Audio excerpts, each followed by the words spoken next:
Hello and welcome in to Addison the 35th podcast, your Chicago baseball authority.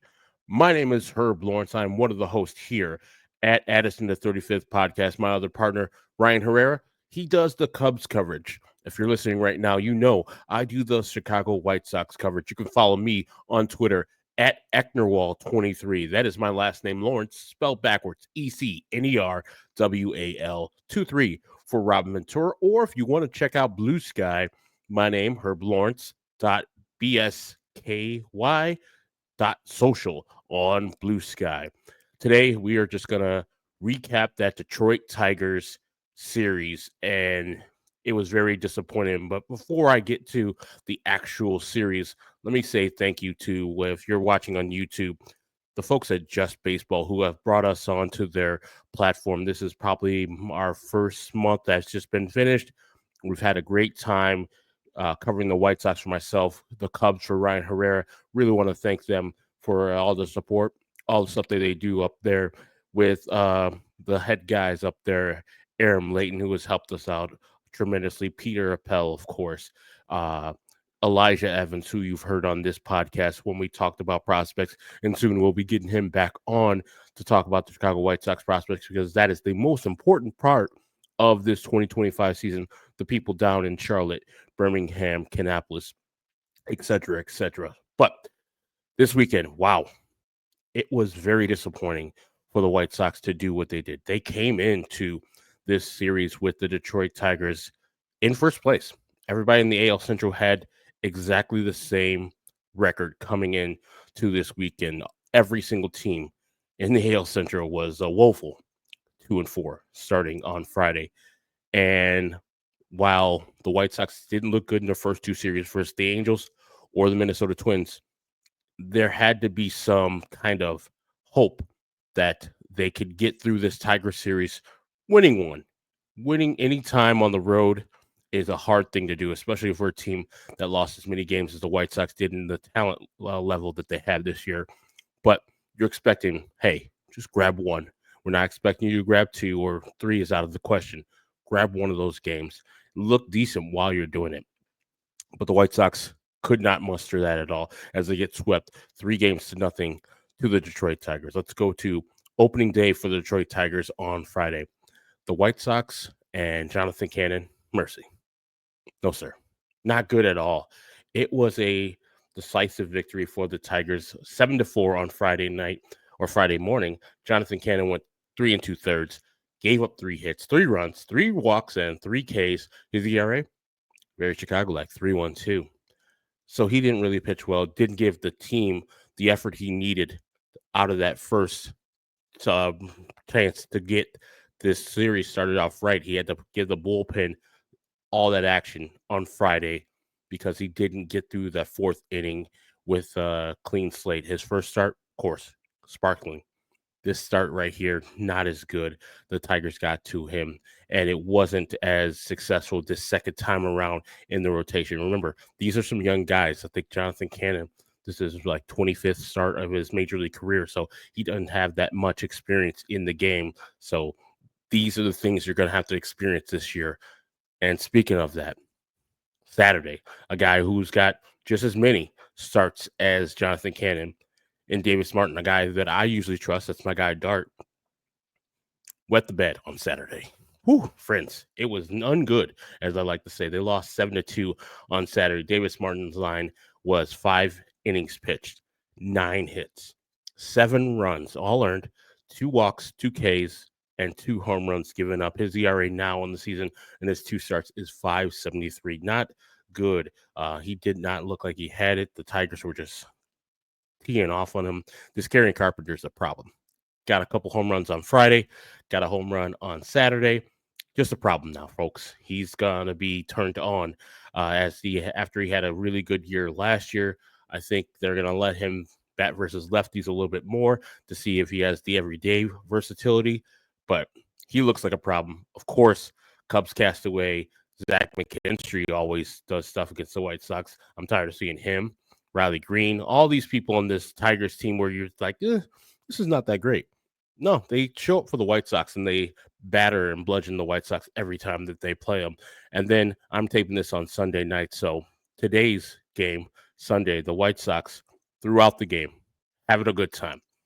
They're up 3-1 in the ninth inning, and we'll get to a more detailed description of what went down on Sunday. But they lose that game 4-3 on a Spencer Torkelson 2-run single to end the game right there. I know that people are going to get on the bullpen, and I'll explain to you why I'm not going to go so hard on them. But they lose 4-3 to the Detroit Tigers. The Tigers walk them off in the ninth inning, and that was very embarrassing. And people in White Sox Twitter were apoplectic because of the bullpen's performance. But there's a bigger culprit in that game that I think I need to address a little bit more. Like I said before, starting rotation didn't give you what you needed, but the one person that did is Martin Perez on Sunday. That man was sparkling.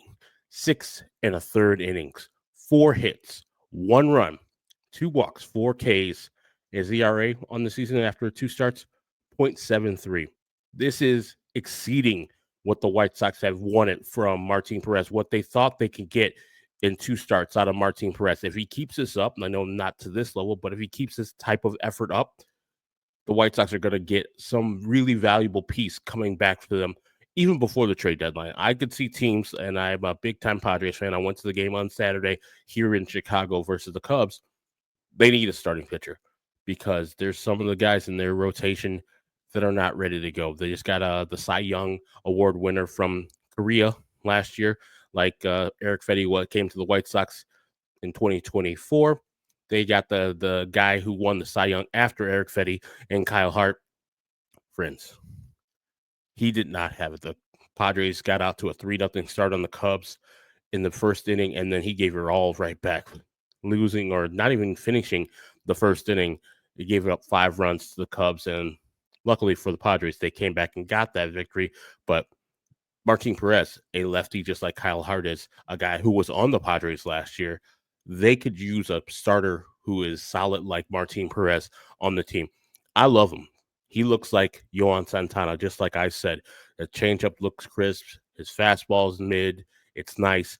He is exactly what a contender needs. He's a waste of time on a team like the White Sox. I'm glad he's given us some innings, and I'm glad that he will have some valuable return. But I want the White Sox to trade him before he turns too much into a pumpkin and or gets hurt. So he was the sparkling part about the Chicago White Sox rotation the second time through. Now, we haven't seen Shane Smith. He'll pitch on Tuesday in Cleveland's home opener. But that second time through, Jonathan Cannon, blasted. Davis Martin, blasted. It was not a good look for those two guys. And, of course, opening day starter Sean Burke did not look good either versus the Minnesota Twins. So those young players will have their growing pains. Sean Burke, I think that was the 6th ever start in major leagues. And so it's going to be like this from time to time where you see these young pitchers struggle at the major league level to get out, to find their location, to find and to pitch well with bad or mediocre stuff. That is the mark of a good pitcher. Sometimes you're not going to have the A+ stuff that you rely on. I think Steve Stone says it's a third of the time you're going to have that great stuff, a third of the time you're going to have bad stuff, and a third of the time you're going to have just middling stuff. It's the good pitchers that know how to battle still when they don't have their A+ stuff, when they got that C stuff, or they're not locating their fastball, where they can't find the grip on the changeup. They can go to their other pitchers, their secondary or tertiary pitchers, and still get outs. And that's what these kids need to learn, and I'm sure they will. These are the growing pains we have to go through with a young pitching staff that we have here. And hopefully they can rub something off from Martin Perez, who has been through the wars and knows how to pitch with mediocre to bad stuff. So this is the growing pains that all of us have to go through. And I don't mind it. I don't mind it at all. I want this for the White Sox. I want the White Sox to do exactly this from the pitching staff and the offense. And that's what I want to get to next.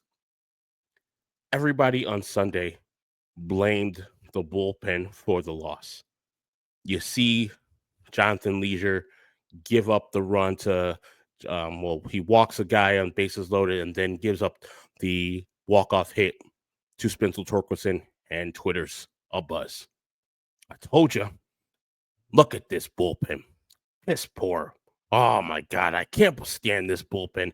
So garbage. They gave them a lead in the ninth inning. They went in 3-1 and they lost it. Understood, guys.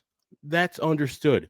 And you can blame Frazier Eller, who was charged with the 3 runs that were given up in the ninth inning. You can blame Mike Clevenger, which I wouldn't hold it against you because he was trash. He only got one guy out, walked 2 guys in his high leverage situation. And some reason, the White Sox continue to give that guy high leverage situations, and I just don't understand it.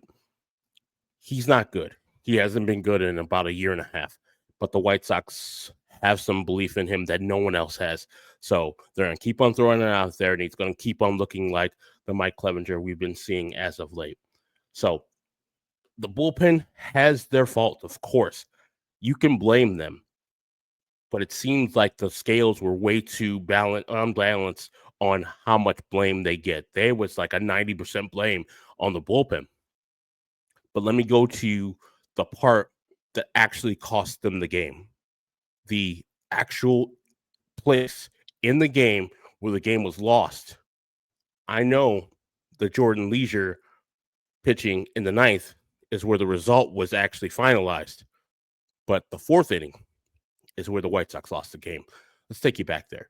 You got Jackson Jobe, highly rated prospect, making his second ever major league start in the regular season. His first start went 4 innings up there in Seattle. They gave him a big time lead. The Tigers offense gave him a big time lead, 6-0 in the first inning. Then he subsequently gave back a run in the second, a run in the third, a run in the fourth. He was chased after 4 innings. Way too many pitches.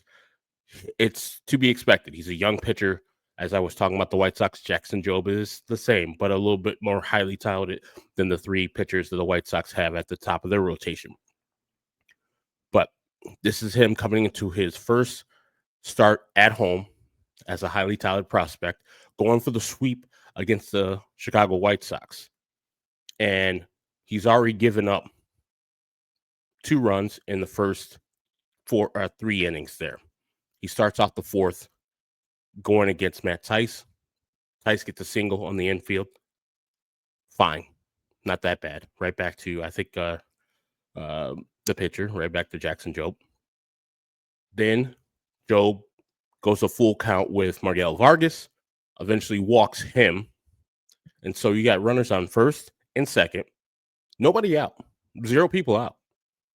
And I talked about this in an episode earlier where manager Will Venable in an earlier game, I think it was versus the Angels, had that same situation. I think it was later in the game, and first and second, nobody out. And he didn't choose to bunt with Miguel Vargas at the time. Miguel Vargas got out. The inning didn't work out. The result was poor, but the the process for that, spot on. That's exactly what you want to do. Allow your hitters to hit, especially on this team. And I'm thinking, hey, Will Venable is going to be this type of manager where he's not going to take the bat out of his hands. If he sees a pitcher struggling, especially a young pitcher like Jackson Jobe, just giving up a single and a walk, he's going to put the pressure on him, especially with a guy like Brooks Baldwin coming up. And I know you're saying, Brooks Baldwin, Herb, come on. You're putting your eggs in the Brooks Baldwin basket. No, not necessarily. But if you're looking at up and down of the White Sox lineup, he was the hottest hitter in White Sox lineup yesterday on Sunday. And coming into that game, he had a 7-game hit streak. Every game that he had played in this year, he had gotten a hit. And so instead of allowing that guy with plus speed to hit away against a rookie pitcher like Jackson Jobe, who's on the ropes right now, Will Venable decides to sacrifice bunt with Brooks Baldwin. Whew, friends, it was well executed. The runners went to second and third. You got 1 out. But what you did there is you gave Jackson Jobe a chance to catch his breath, a chance to say, whew, I was dying there. And I know what was going to happen versus a guy who was been hot And thank you, White Sox, for giving me that out there, that free out. That is exactly what I needed. The next hitter is a guy that can't hit in Jacob Amaya. He did the best thing that Jacob Amaya could ever do in a situation like that. He hit a sac fly, so a run comes in. You got what you wanted, Will Venable, 1 run to score. That's exactly what was the plan. If you bunt there, you're trying to get only 1 run in, especially with a hitter or a lack of a hitter like Jacob Maya up. He's not going to hit a single. He's barely going to hit. So you're not going to get the runner in from second there. So my problem is you got a guy that's obviously a young pitcher against the ropes. You put your hands behind your back and allow him to get a punch off and get off the ropes. And yeah, you're still beating him, but he's a little bit more comfortable now. He's a little bit more relaxed now. He can calm down because he got out in the inning. It's much better to have runners at second and third with 1 out for a pitcher than to have runners on first and second with no outs. Ask any pitcher. There's still a guy in scoring position back there. He has 0 outs. There's no way for him to be comfortable at that point. Yes, he needs a ground ball to get a double play there, but I don't play scared. If I'm Will Venable, I don't play scared, especially with a guy coming into the game with a 7-game hitting streak. I let Brooks Baldwin hit away and see what he can do. And yes, if Brooks Baldwin fails there, maybe the next time I say to Brooks Baldwin, okay, I'm taking the bat out of your hands here because the last time I gave you the freedom to do what needed to be done, you didn't get the job done. But how do you know he can do these things unless you give him the opportunity to do it? And to take the bat out of his hands and give the pitcher that respite, I think you're playing losing baseball. You're playing bad baseball there. And I know you're listening, and some of you are like, no, that's a productive out. That's the way you're supposed to play baseball. No, that's the way you lose. That's the way you score 1 run. That's not the way you open up the game. You allow Brooks Baldwin to do what he wants to do, and he opens up and gets a single there. You score a run there. Now you got runners on first and third. And then if you don't believe in Jacob Amaya can get the job done, Jacob Amaya's got plus speed. Maybe you do a sack bunt. Maybe you do a suicide squeeze and get another run in. So you got 2 runs in. Now you only have 1 out. And Mike Taylor up, and then he turns to the top of the lineup over. Maybe you break that inning open. But you'll never know about that because you gave that out to Jackson Jobe and the Tigers and kind of waved the white flag on opening that inning up for a crooked number. I just have a problem with that in my heart of hearts. And I think that Will Venable will learn, hopefully, that it is not wise to bunt runners over from first and second to second and third and give away that out. I hope he learns that. It's a really dumb way to play baseball. It's a losing way to play baseball. The White Sox have done this ad nauseum the last couple years. They're behind the 8 ball. Learn from your mistakes and make sure that you know what to do here in these situations so you can get your team a better chance to win games. You open that inning up, maybe you don't have a bullpen collapse. Maybe you have a 5-6 run lead going into the 9th. And you don't have to depend on Jordan Leisure to shut it down. You don't have to depend on Fraser Eller to give you more innings than you would want to, than you're comfortable with him giving you that. You don't have to put in Mike Clevenger in high leverage situations, etc., etc. And now it's going to Cleveland. You had a day off on Monday, and Cleveland's been on the road for this whole time. They're 3-6. They're ahead of the White Sox, who are 2-7. But they've played some hard teams. They won their first series versus the Kansas City Royals, 2-3. Then they went out to San Diego, got swept. Then they went out to Anaheim, got one of those games. So they're coming home, licking their wounds, just like the Twins. When the Twins went their first series on the road and got swept by the St. Louis Cardinals. Twins are coming here to Chicago to play the White Sox as a get-right series. And the Guardians are looking at the White Sox for Tuesday, Wednesday, and Thursday's game as a get-right series.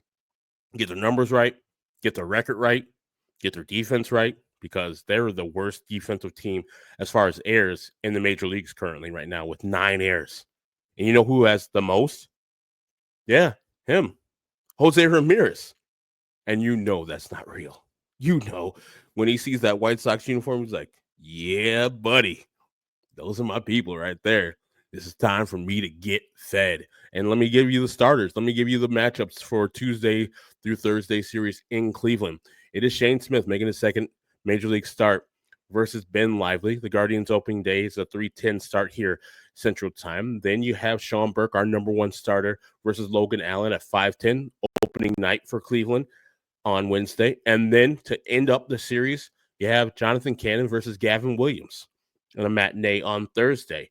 As I said, Cleveland leads the league in errors right now with 9, and Jose Ramirez has 4 himself. It has been unorthodox Jose Ramirez. I saw most of the series versus the Padres, absolutely atrocious with the glove. Booting things that he would pick up and throw to first versus the White Sox with no problem. And the same versus the Anaheim Angels. I think he made 3 errors in a row in that Angel series. So he was not looking good defensively. Offensively, he's Jose Ramirez still. And Jose Ramirez is going to be Jose Ramirez during this series because there's no team that he hits more home runs against than the Chicago White Sox. I think in his career, he has 34. It's not the team that he hits the hardest. That, surprisingly, is the Tigers. He absolutely destroys the Tigers. The way we think Jose Ramirez is the boogeyman for us, the Tigers laugh at us. And they're like, we wish he was only a mid-8s OPS guy. I think he's a mid-9s OPS guy versus the Tigers with 33 home runs in his career versus the Teagues. And so he's looking at the White Sox and thinking, here's my team. And the thing that new manager Will Venable has to do is look up and down that lineup and see that, yes, Stephen Quad's tough. So you got to pitch to him. Number 2 hitter, I think, is Jose Ramirez. You don't have to pitch to him, especially if you guys don't know what happened in the Guardians this offseason.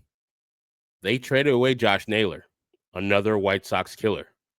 So there's no Josh Naylor behind Jose Ramirez anymore. There is no reason to pitch to Jose Ramirez if there's a base open. None. 0. Pitch to Carlos Santana. Pitch to Benzardo. Pitch to Big Christmas. Whoever's behind Jose Ramirez, allow them to be the new White Sox killer.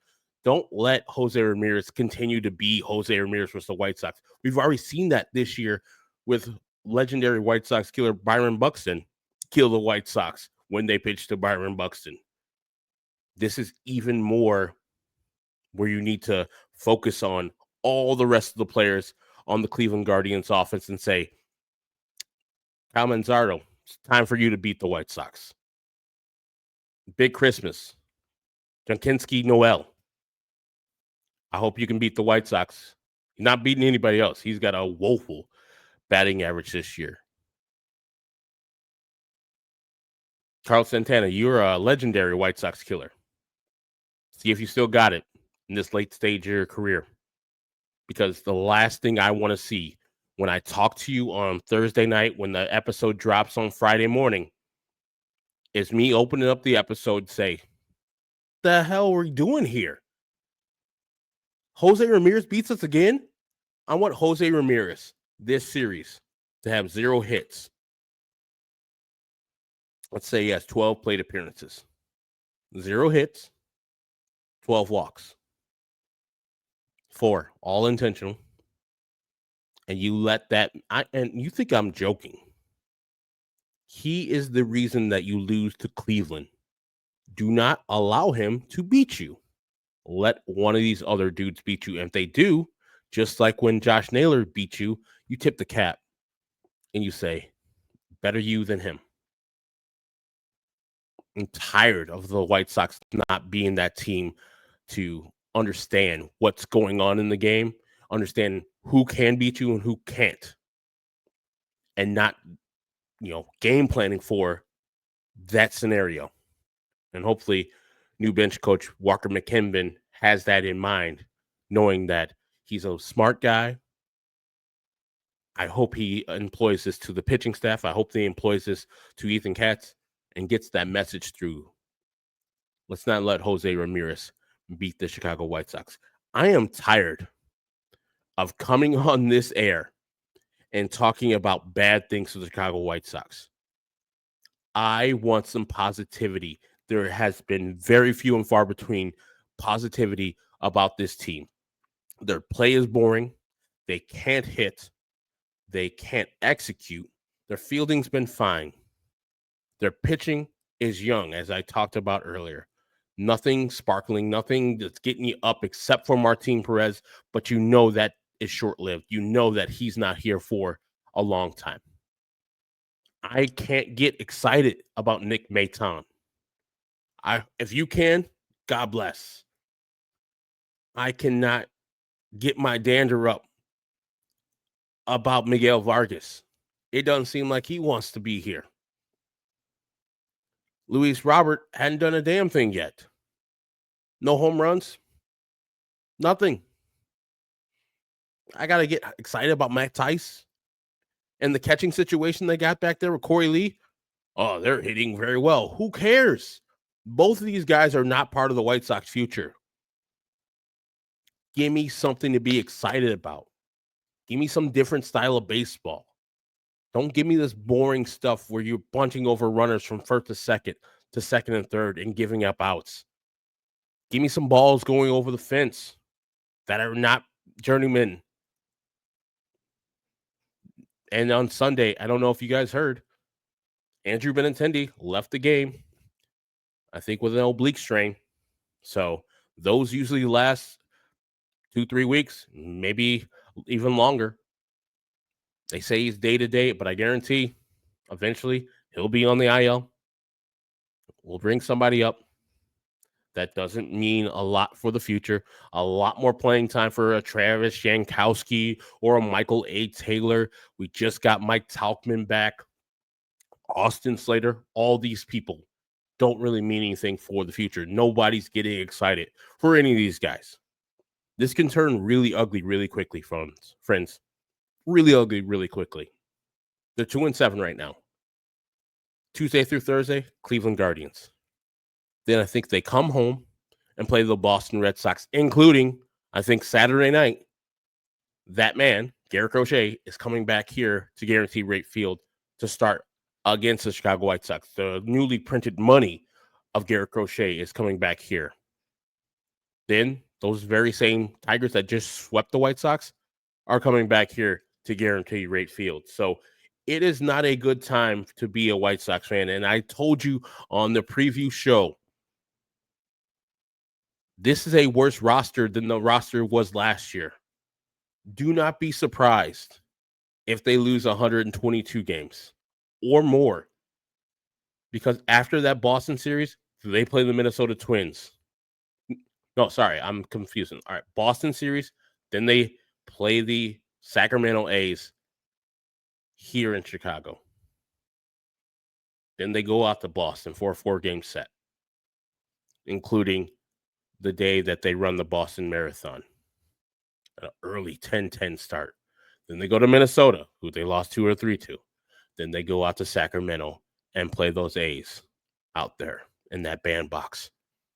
And they finish this season or this month up with 2 or 3 versus the Milwaukee Brewers. So find me some wins there. I know you're thinking, well, those athletic wins, there we are. Are they? Can they win those? Yes. Will they?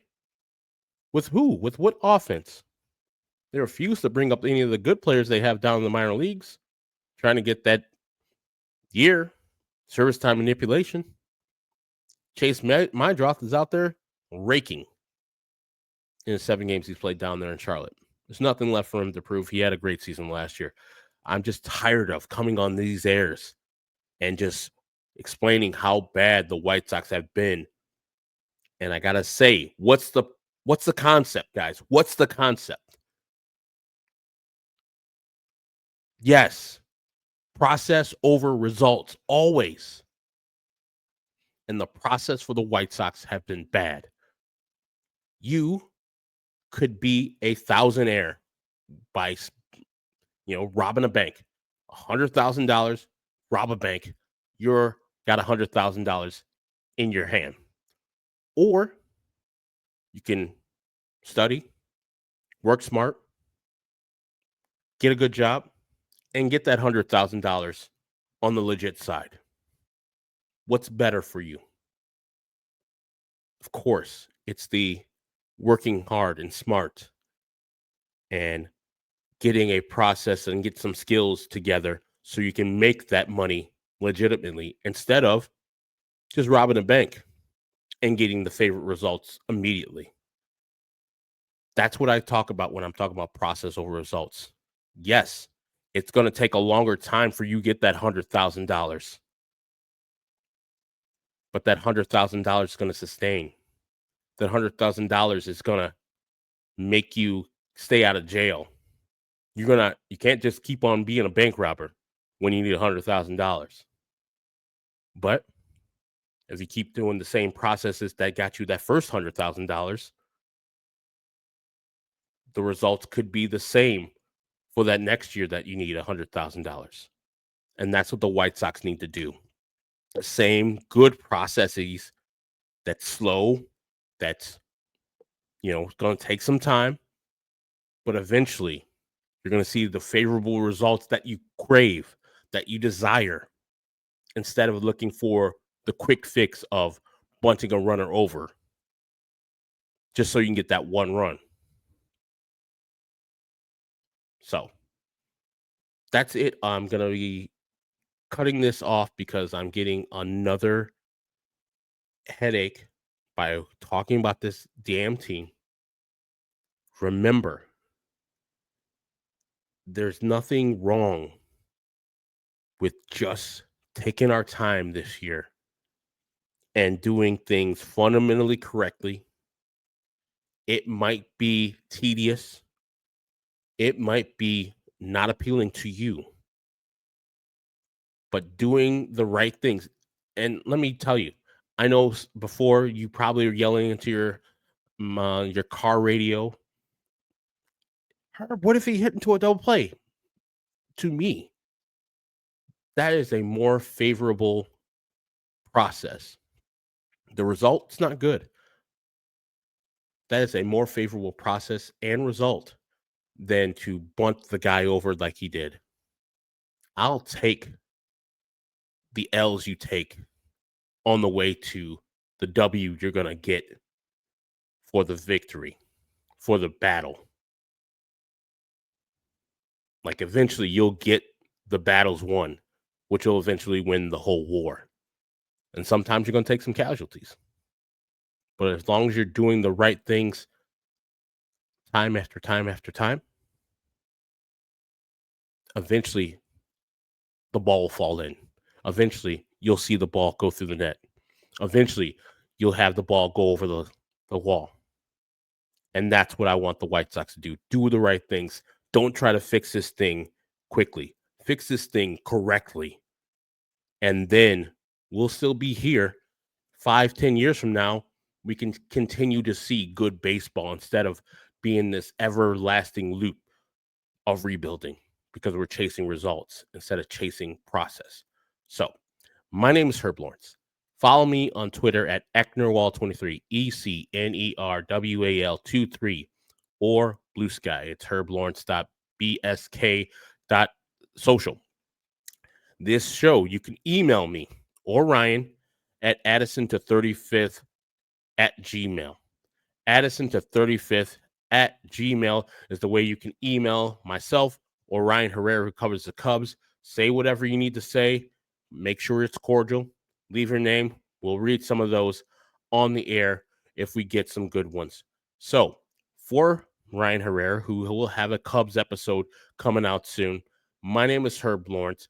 Thank you for joining me today on Addison the 35th. Let's go White Sox. Let's win one of these games out there in Cleveland. Peace.